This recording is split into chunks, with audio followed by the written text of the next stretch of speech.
Hello guys, welcome to today's video. तो guys आज की वीडियो में हम देखेंगे कि मशीन कैसे लर्न कर सकती है। ठीक है, तो बड़ा इंटरेस्टिंग है ना कि मशीन कैसे लर्न कर सकती है। तो जैसे हम लोग कुछ लर्न करते हैं एज ए ह्यूमन, लेकिन मशीन कैसे लर्न कर सकती है, तो इसके बारे में देखेंगे। देखो, मशीन लर्निंग के ना बहुत सारे तरीके होते हैं, लेकिन मैं आपको आज की वीडियो में सबसे बेसिक वाला बताऊंगा।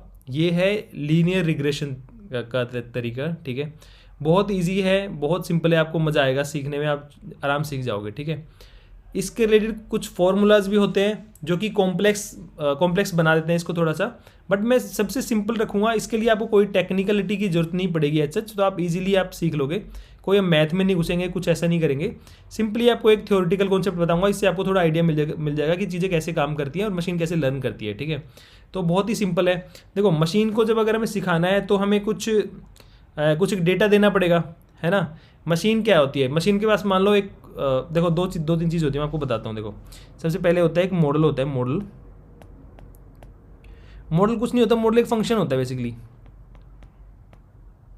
एक फंक्शन होता है, उस फंक्शन के पास क्या होता है, उसको हम कुछ पैरामीटर्स देंगे in the form of input. जैसे हमने दिया, इसको इनपुट दिया, यहाँ पे इनपुट दिया, कुछ इनपुट दिया, बहुत सारे इनपुट दिए, एक पूरा डेटा सेट दिया इनपुट का, और हम उससे एक्सपेक्ट करेंगे कि भाई ये हमारा इनपुट है, अब इसको तू इवेल्युएट कर और हमें कुछ आउटपुट दे दे। वही तो मतलब हुआ ना मशीन आउटपुट, सॉरी। ठीक है, कि इनपुट लो और आउटपुट दे दो हमें कुछ। बट अंदर क्या होगा, अंदर जो वो फंक्शन होगा ना, या फिर जो मॉडल होगा, वो क्या करेगा, जो इनपुट है उन इनपुट के बेस पे कुछ वो लॉजिकली मतलब उसमें कुछ लॉजिक अप्लाई करेगा और उसके बेस पे आउटपुट देगा। सिंपल फंडा ये है। ठीक है, अब वो कैसे अप्लाई करेगा लॉजिक, ये भी आप देख लेते हैं अभी हम।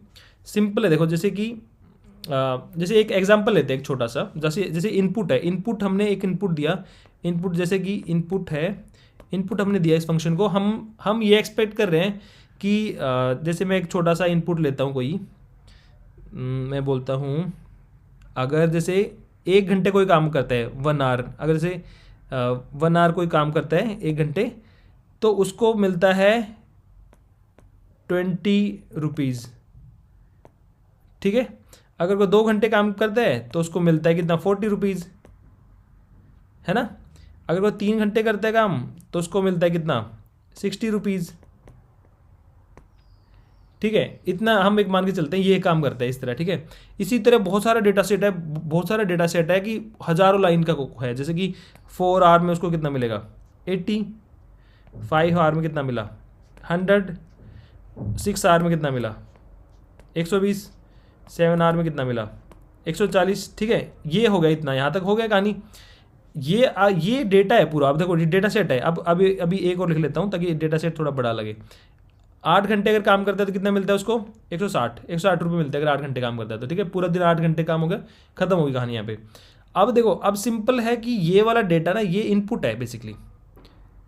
इस इनपुट को उठा के हम दे देंगे मशीन को। इनपुट है, इनपुट क्या होता है, डेटा में एक एरे की फॉर्म में डेटा दे देंगे ना हम। एरे की फॉर्म में ये सारी रो और ये ऑब्जेक्ट है सारे। 1 घंटा काम है, 20 रुपीज़ है। 2 घंटे के 40 रुपये हैं। 3 घंटे के 60 है। इस तरह हम पूरा इनपुट दे देंगे उस फंक्शन को। ठीक है, इनपुट दे दिया। अब वो फंक्शन क्या करेगा बेसिकली, जो हमारा मॉडल है, मॉडल के पास क्या होगा, मॉडल एक फंक्शन है, लेकिन मॉडल को ये चीज़ पता है कि भाई मॉडल को हमने जब थोड़ा सा मैथमेटिक्स भी उसको हम सिखाते हैं, तो हमने ये बता दिया उसको कि भाई जो अर्निंग होती है ना, earning equals two hours into, अभी इसके केस में कितना है, इसके केस में 20 है। आपको साथ पता है कि 20 से अगर मल्टीप्लाई करेंगे हम, 1 घंटे के 20 है तो 2 घंटे के 20 40 बन गया। 20 × 3 60 बन गया। तो 20 इसमें क्या है कि 20 इसका एक वेरिएबल है, जो कि 20 अगर हम 20 से मल्टीप्लाई अगर हम किसको भी कर देते हैं यहाँ पे, तो यहाँ पे वैल्यू आ जाती है हमारे पास। तो इसने earning equal two hours into x को हम वेट बोलते हैं बेसिकली। इसमें हम वेट बोलते हैं। वेट का मतलब वेरिएबल होता है मशीन लर्निंग के केस में, कि वेट हम कैलकुलेट करते हैं बेसिकली। हमें सारा गेम इसी पे होता है, वेट कैलकुलेट करना होता है।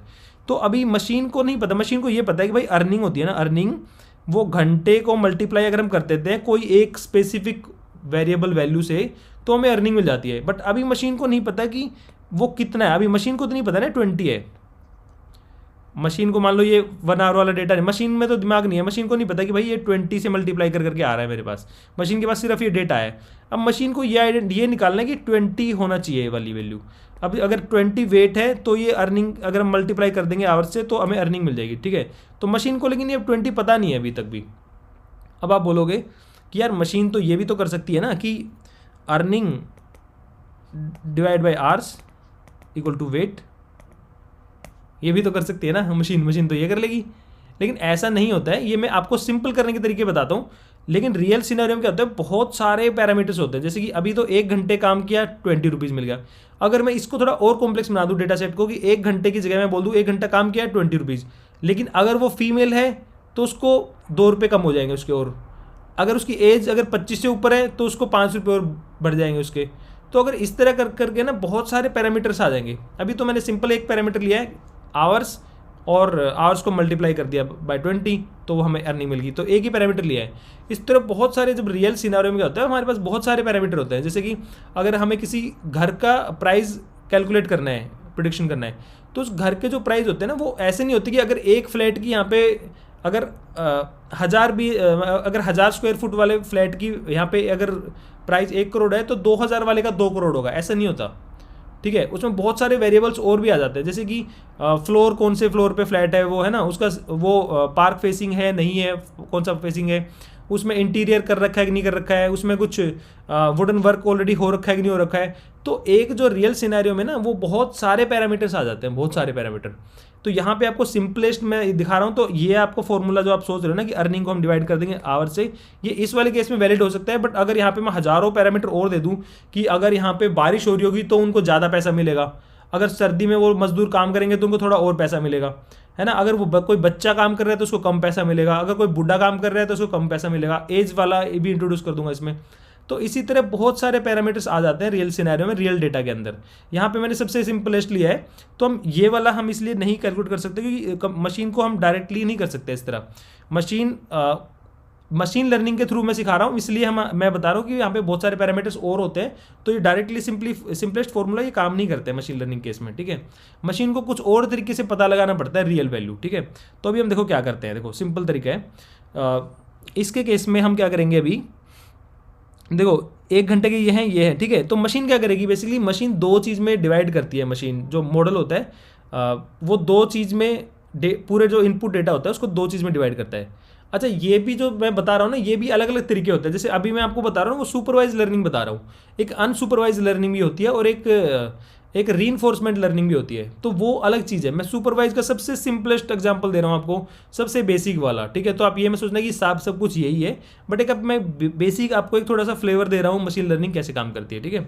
तो देखो इसमें 1 आवर में हुआ, 1 आवर ये सब हुआ। तो मशीन क्या करेगी, मशीन बोलेगी भाई ठीक है एक काम करती हूँ मैं इस डेटा को ना मशीन 80-20% में डिवाइड कर लेती है। मतलब कि वो बोलती है कि इस जो 80% डेटा है, मान लो ये डेटा 80% है, इस डेटा को ना हम यूज करेंगे ट्रेनिंग के लिए,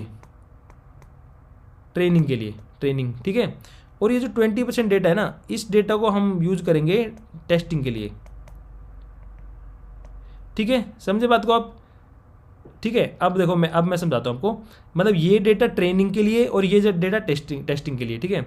तो अब क्या है, मशीन को ना मतलब इस डेटा को, ये डेटा जाएगा फीड में, ये डेटा के बेस पे वो लॉजिक बनाएगी मशीन इस डेटा के बेस पे, और उस लॉजिक को इस डेटा पे अप्लाई करेगी। अगर इस डेटा पे अप्लाई होकर भी अगर सेम रिजल्ट आ रहा है तो इसका मतलब वो ठीक काम कर रही है मशीन वो, ठीक है। ये वाला हम इनपुट का यूज़ करेंगे और इस इनपुट को हम टेस्टिंग के लिए यूज़ करेंगे। ये टेस्टिंग है, ट्रेनिंग है, सिंपल, ठीक है। तो अब क्या होगा, मशीन क्या करेगी, इसको ये सारा डेटा ले लिया। अब देखो कैसे काम करेगी मशीन, देखो अब हम मशीन ने ये फॉर्मूला निकालना है कि भाई ये क्या है formula, earning equals two hours into weight है, मान लो उसको पता है। अब यहाँ पे बहुत सारे और पैरामीटर हो सकते हैं, तो लेकिन मशीन को पता है कि वेट को अगर मेरे को कैलकुलेट करना है तो मशीन को स्टार्टिंग में रैंडमली वेट लेगी। जैसे कि मशीन बोलेगी कि भाई वेट को ना मैं शुरुआत में लेती हूँ, मैं 5 ले लेती हूँ, 5 रैंडमली ले लिया 5। तो देखो अब वो मशीन क्या करेगी, इधर अप्लाई करने की कोशिश करेगी। मशीन ने पहले ये ले लिया ये डेटा, ठीक है।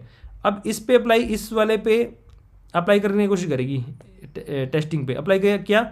अगर 5 से मल्टीप्लाई किया इसने 7 आवर्स इंटू 5, वेट को उसने 5 ले लिया, वेट की वैल्यू 5 ले ली स्टार्टिंग में, 7 कितना हुआ 35 हुआ। अगर यहाँ पे हम इस पे करें 7 में तो 35 तो नहीं आ रहा है, वे तो 140 आ रहा है ना। तो मशीन क्या करेगी, पूरा मशीन को पता चल जाएगा नहीं भाई मैं गलत हूँ, फिर मशीन इस पे भी अप्लाई करेगी वही। मशीन को पता चल जाएगा कि अगर मैंने 5 लिया तो उसने 5 में क्या हुआ 8 5 40, तो यहाँ पे 40 आया, तो ये भी गलत है। अब मैं दोबारा समझाता हूँ आपको। मान लो मशीन ने वेट लिया, यहाँ पे वेट की वैल्यू ले ली 5 ले ली स्टार्टिंग में, ठीक है। अब उसने बोला कि वेट टेस्टिंग के लिए उसके पास 2 डेटा था, टेस्टिंग के लिए था 7 आवर्स में 7 आवर्स था और 8 आवर्स था, ठीक है, ये था। अब रियल जो आउटपुट था ये था और इसका आउटपुट तो ये था रियल आउटपुट। फिर मशीन ने क्या 5 से मल्टीप्लाई करके देखा इसको, मशीन बोला 7 × 5 कितना आया 35, और 8 × 5 किया यहाँ पे कितना आया 40। तो क्या 35 40 के इक्वल है, नहीं है। क्या 40 160 के इक्वल है, नहीं है, गलत हो गया ना 5 के हिसाब से। ये 5 वेट था, मैंने क्या बताया था, ये फॉर्मूला है ना, अर्निंग आवर्स इनटू वेट। तो वेट गलत, 5 वेट जो इसने स्टार्टिंग 5 लिया था वो कैंसिल कर दिया मशीन ने कि भाई ये तो सही नहीं जा रहा मशीन के हिसाब से।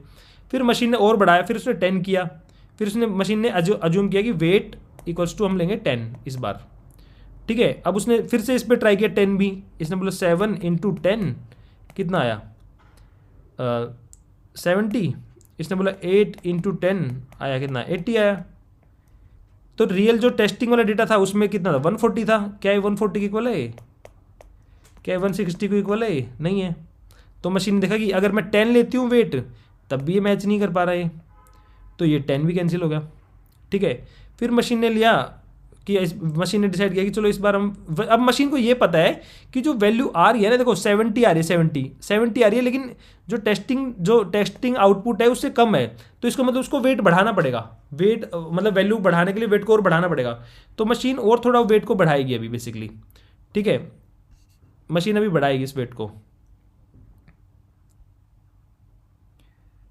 ठीक है। मशीन ने बढ़ाया इसको वेट को, मशीन ने बोला देखो अभी वेट को बढ़ाया, इसने बोला 15 लेते हैं इस बार, इसने इसे 15 कर दिया।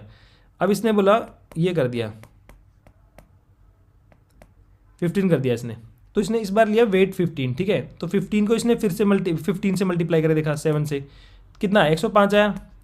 इसी तरह इसने 8 से 15 को मल्टीप्लाई करके देखा, कितना आया 120 आया, ठीक है। तो लेकिन ये जो 140 था ये 140 से मैच तो नहीं कर रही, 140 क्या है, नहीं है, 140 तो मैच नहीं कर रहा, और ये भी मैच नहीं कर रहा किससे 160 से। तो इसको पता चला कि अभी भी थोड़ा कम रह रहा है, जो हमें आउटपुट, हम टेस्टिंग जो आउटपुट है उससे कम रह रहा है, तो वेट को थोड़ा और बढ़ाओ।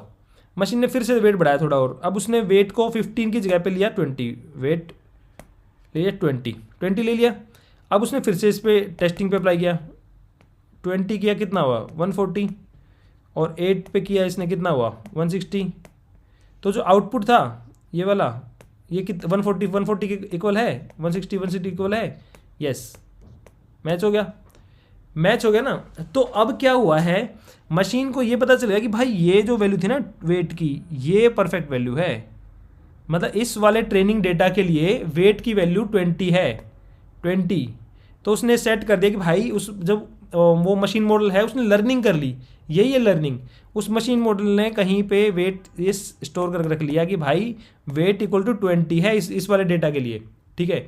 अब जब हमने ट्रेनिंग करी, हमने ये सारा डेटा दिया, ये वाला डेटा सारा दिया, हमने ये डेटा दिया था, इसमें से मशीन ने डिवाइड कर लिया था, थोड़ी इससे ट्रेनिंग करी मॉडल ने और इससे टेस्टिंग अप्लाई कर दी। अब मशीन को पता चलेगा कि वेट इक्वल टू 20 है भाई, ठीक है। अब 20 वेट होने के बाद ना मशीन को आप कोई भी डेटा दे दो, मशीन आपको प्रेडिक्ट कर देगी। मशीन को आपने दिया कि अगर भाई कोई 100 घंटे काम करेगा, 100 आवर्स काम करेगा, तो कितना आएगा बताओ, 2000 आ गया ना, 2000 रुपये आ गया उसका 100 घंटे पे, समझे बात को।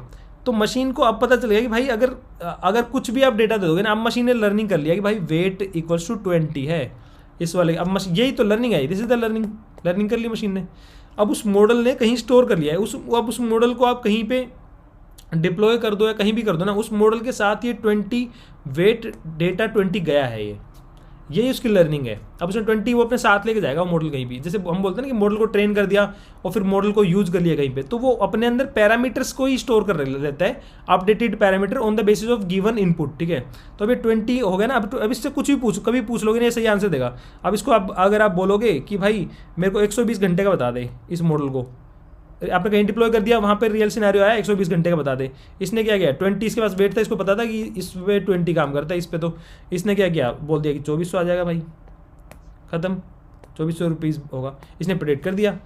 लेकिन रियल सिनेरियो में क्या होता है, ये तो एक मैंने बहुत ही बेसिक वाला बता दिया है आपको। रियल सिनेरियो में बहुत सारे पैरामीटर होते हैं, उसके बेस पे आपको कभी भी एग्जैक्ट नहीं मिलता, एक प्रेडिक्शन आपको नियर बाय प्रेडिक्शन मिलता है। ये तो मैंने बिल्कुल कट टू कट आपको बहुत सिंपलेस्ट एग्जांपल बता दिया। रियल सिनेरियो में कट टू एक प्रॉपर एक लीनियर रिग्रेशन में लाइन होती है, जैसे कि अगर मैंने बोला यहाँ पे आर्स हुआ, आर्स की लाइन होगी 1 2 3 कितने घंटे काम किया, यहाँ पे अर्निंग होगी, ठीक है। तो इसमें एक लीनियर रिग्रेशन में ऐसे एक लाइन डेटा पॉइंट्स के बेस पे ऐसे लाइन बनती है, वो मैं जब मैं लीनियर रिग्रेशन बताऊंगा तब बताऊंगा, ठीक है। उसमें लाइन का फॉर्मूला भी यूज होता है, बट वो भी इजी है, सब सिंपल है, ठीक है। तो लाइन उसी के बेस पे प्रेडिक्शन करती है कि अगर यहाँ पे इतना प्राइस था, यहाँ पे इतना था, यहाँ पे इतना था, तो यहाँ पे कितना होगा, इस लाइन से थोड़ा हट के यहाँ पे कितना होगा। तो मैथमेटिकल फॉर्मूला लग जाता है उसमें थोड़ा सा, और वो प्रेडिक्शन निकल आती है कि भाई यहाँ पे इस लाइन पे ये इंटरसेक्ट हो रहा है, ये वाला प्राइस है इसका, ठीक है। तो उस मॉडल को पता चल जाती है, वेट अपने वो अपने अकॉर्डिंगली मैनेज कर लेता है। मेनली यही लर्निंग होती है, लर्निंग लेके चलता है मॉडल और कहीं भी प्रेडिक्शन कर देता है, ठीक है। तो ऐसे ही मशीन लर्निंग काम करती है। तो आई होप कि आपको एक थोड़ा सा आइडिया मिला होगा कि मशीन लर्निंग कैसे काम करती है। ये एक सिंपलेस्ट आइडिया मतलब एक था, इससे थोड़ा कॉम्प्लेक्स चीज़ें होती हैं, बहुत सारे पैरामीटर्स आ जाते हैं, बहुत सारा बड़ा डेटा होता है, लाखों में पूरा डेटा होता है, पूरा हज़ारों लाखों लाइनों का डेटा होता है। उस डेटा को प्री प्रोसेसिंग करते हैं, उस डेटा को थोड़ा मॉडिफाई करते हैं, उसमें से गंदा डेटा हटाते हैं, कुछ करते हैं, पूरा करते हैं, वो भी एक पूरा प्रोसेस है, बताऊंगा आपको कभी।